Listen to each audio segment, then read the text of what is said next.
The following program is a short segment of the first audience presentation given by Dr. Peter Hoynowski. Fatima Fraud, Our Case for an Impostor Lucy. Part 1. Look for Part 2, coming soon. First of all, you're going to have to submit to a little experiment. So, you're just going to look at some pictures because we consulted so many, dozens and dozens of scientific experts, investigative experts, and many say that the human eye is a better judge of things than the most advanced computers. And I think you'll see why that is true, even though we're going to bring forward the math to show you that this fraud has been perpetrated on us. But we're just going to have a little experiment, okay? I want you to really look at the faces being presented. Look at the mouth. Look at the chin. Look at the eyebrows. Look at the phylum. You know what the phylum is? It's the little part between the nose and the lips. Everything matters in this regard. So look at all the aspects of the faces that I present to you, and then I want you to react. When there's something wrong, I want you to raise your hand, okay?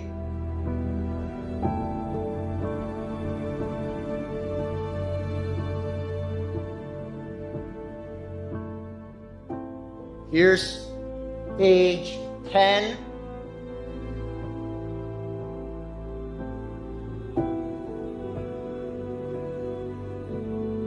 The famous picture of the three children of Fatima.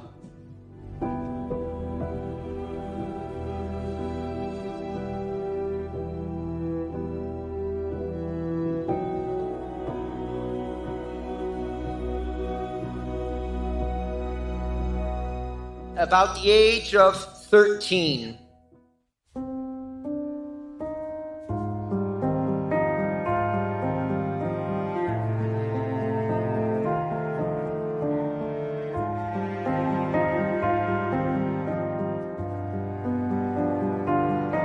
As you can see, a very strong figure, a very strong face, a face that has already known adversity.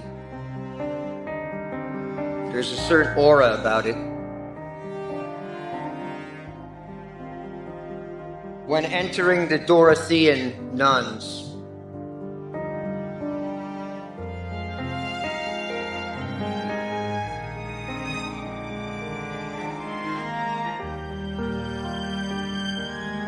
this is moving, isn't it? Member of the Dorothean order.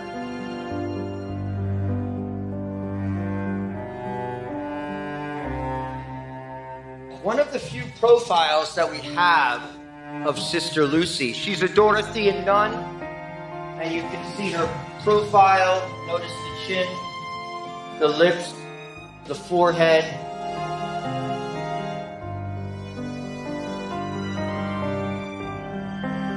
Sister Lucy, again, a very famous picture as a Dorothean.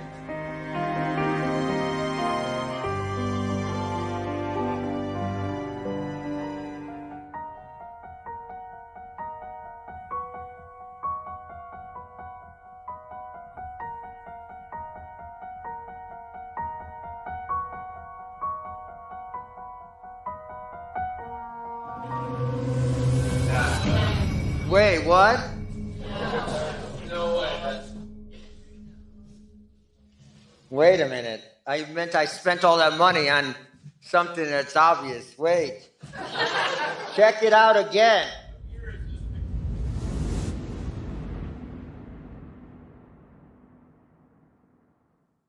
This one's 1967. We have no pictures of her from the early 50s until... This is 1967, May 13th, when she met with Paul VI at Fatima. Okay? Now go back. Now I'm going to give you the dates. This is 1947. Dorothean. This is 1967, Carmelite. Just my own interest. Are we dealing with the same person? Who says yes? Who says no? No.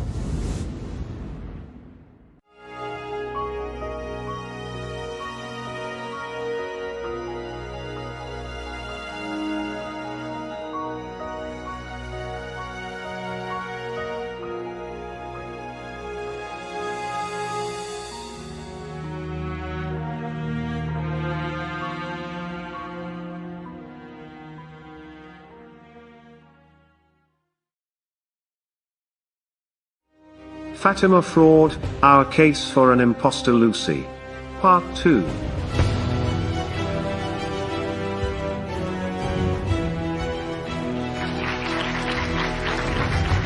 Okay. So it was based on that problem, the apparent difference between these pictures and between what seems like two different women that caused us to begin this investigation. And what we've done is put the case, we're going to prove fraud here. And what we've done is put all the evidence in three separate categories. One is the historical, one is the photographic. So if a fraud of this magnitude occurred, then clear inconsistencies, anomalies, and perhaps even a warning from heaven should exist. You think there's going to be a warning from heaven? There is. There is. Photographic, Sister Lucy Truth, the organization we have, accumulated over 100 photographs of Sister Lucia from 1917 to 2005. And submitted them to unbiased experts of various specialties, really those who are on the top of their professions. Because we wanted the best, and we wanted because it was so serious, we wanted an objective analysis. Then, for looking at another scale of value and looking for another indicator, we had a handwriting analyst. Sister Lucy Truth obtained hundreds of pages of authentic writing from the real Sister Lucia. One of those was an extremely rare and high-quality copy of the Third Secret of Fatima published by the Vatican. 4 writing specimens dated post-1967 and a total of 20 authentic signatures prior to 1967 and 2 question signatures post-1967. These specimens were examined over the course of 6 months. It took a long time to get this in. Okay, so what I'm doing for you today is I'm presenting to you the evidence as we have it now. We have never put forward this much evidence before to any audience or on the internet. So here we go. First, we're going to look at the historical element of this situation. What do we say? Why do we care? Why do we care about the identity of this woman, Sister Lucy of Fatima? I know I don't have to say that to you, but objectively speaking, why do we need to care? The identity of Sister Lucy is tied up with the history of the Fatima apparitions, the largest public miracle in human history, the miracle of the sun, subsequent to the resurrection of Jesus Christ.